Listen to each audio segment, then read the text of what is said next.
Hi guys, and welcome back to another video with me, Teacher Alex, here on AlexWorldWide. So if this is your first time watching, my name is Alex and I'm an English teacher based in the UK. And I help people to develop their English skills, sound more like natural native speakers, and help you to increase your confidence with the English language. Okay, before we get started, make sure you hit that subscribe button and turn on your notifications so you'll know when the latest videos are up. Today, we're diving in to a very interesting topic. I know many of you understand English really well, but sometimes you need to ask the person to repeat what they've just said. Do you find you always resort to, "Can you repeat that?" This can get a little bit frustrating when we feel like we're always saying the same thing. Can you repeat that? Can you repeat that? Can you repeat that, please? So in today's video, we are going to give you 5 tips on how to change this, some alternatives and some advice on how to improve your English when you need to ask somebody to repeat what they've just said. So tip number 1, try using different words and phrases. So instead of simply sticking to, "Can you repeat that?" let's try some alternatives. A simple "sorry" or "excuse me" can be an easy go-to in any conversation.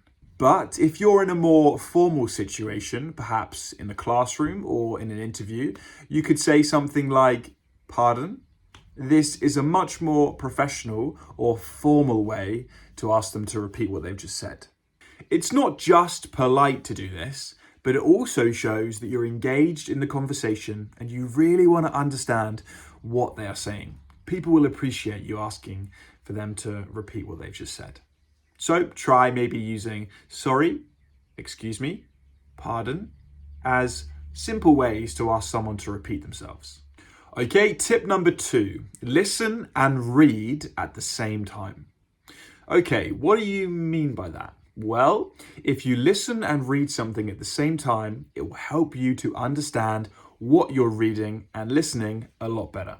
For example, this is what audiobooks do. Imagine reading a book and having someone read it to you at the same time. This improves both your listening and your reading skills. This helps you connect the right pronunciation and right sounds with the words and phrases.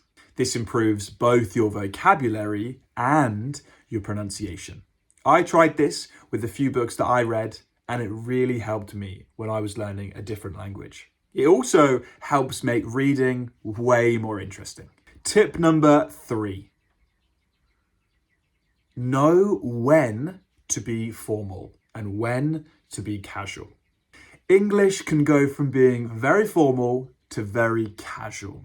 So, as we've said before, in a formal situation, "I beg your pardon" is a simple way to ask somebody to repeat themselves, but in a more casual setting, a simple "sorry" will get the point across. So understanding the difference between formal and casual situations in English really helps you to navigate through social situations effectively in English.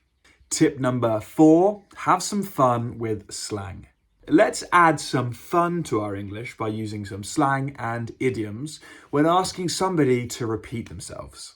Phrases like, "This all seems like Greek to me," adds a playful twist when you don't understand what they're saying. But remember, the context of the situation is key.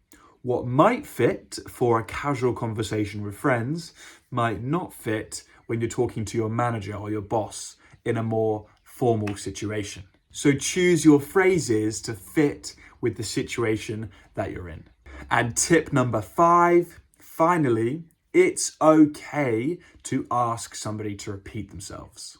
Asking somebody to repeat themselves is not a sign of failure. This shows the person that you're really interested in completely understanding what they're saying. Often, this will really be appreciated by the person you're talking to. If you let the person know that you're learning and practicing and improving your English, they will be patient with you and they'll probably appreciate you telling them this. So throw away the shyness and embrace the curiosity. Okay guys, so that wraps up our conversation today. Remember, every step forward is a step towards sounding like a native English speaker. Be consistent, practice every day, and try to learn. This will really help you to develop your English skills. So if you found this video helpful, please click the like button, drop a comment, and I'll see you in the next video.